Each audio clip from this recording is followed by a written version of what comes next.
Welcome to the course, The Narrative of Sefer Tehillim. My name is Beni Gesundheit, and I have the pleasure to take you through a journey through the story of the book Tehillim. I want to present new perspectives based on the power of the contextual interpretation, beginning with the kingdom of David, through the time of the first temple, its destruction, the reconstruction of the kingdom, and the return of the exiles to Israel. This story influenced the lives of those who built the second temple and is a lesson that reverberates through history and our lives today. Looking at the book of Sefer Tehillim as a unit, we will find the following insights. The first two books, till chapter 72, are all mostly dedicated to King David. They present his teaching and his life. It ends in chapter 72 with the note, Kolut Filot David ben Yishai. Here is the end of David's prayers. The third book described the destruction of the first temple period. The major dramatic turning point of the narrative of the entire book is between chapter 89 and chapter 90. With chapter 90, Moses prays for Israel and for its well-being in the future, as he did many times in the time of a crisis. The fourth book described the rehabilitation of Israel after the exile, and finally the fifth book describes the return of the exiles to Eretz Israel, its revival, its rebirth and rebuilding according to the legacy of King David in the first temple period. That is the frame of the entire book, which shapes the narrative of Sefer Tehillim as a book, as an entire beautiful story. During the course, we will learn a lot of texts.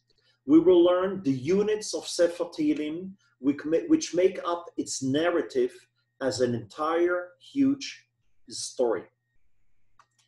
Reflecting on this beautiful message of Sefer Tehillim as a narrative, we can actually identify ourselves and our period, our generations.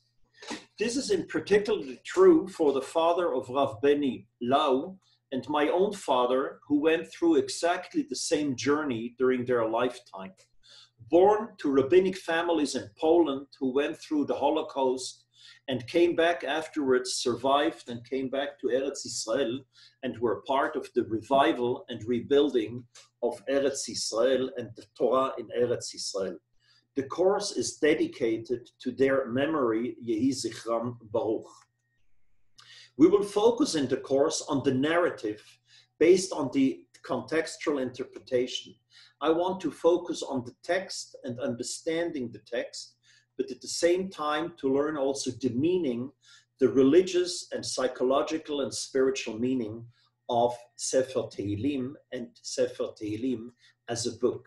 It's a great pleasure and honor to work with Rabbi Dr. Beni Lau, the founder and director of the project 929 in Israel, and Rabbi Adam Mintz, the director of Tesha Shtayim Tesha in the States, with Rabbi Jay and Ilana Kelman, Torah in Motion, and with my team in Israel, Aryeh Bartov, Susan Suna, and Audrey Samuel, who helped me to write up the book, to build the website, and to teach the material.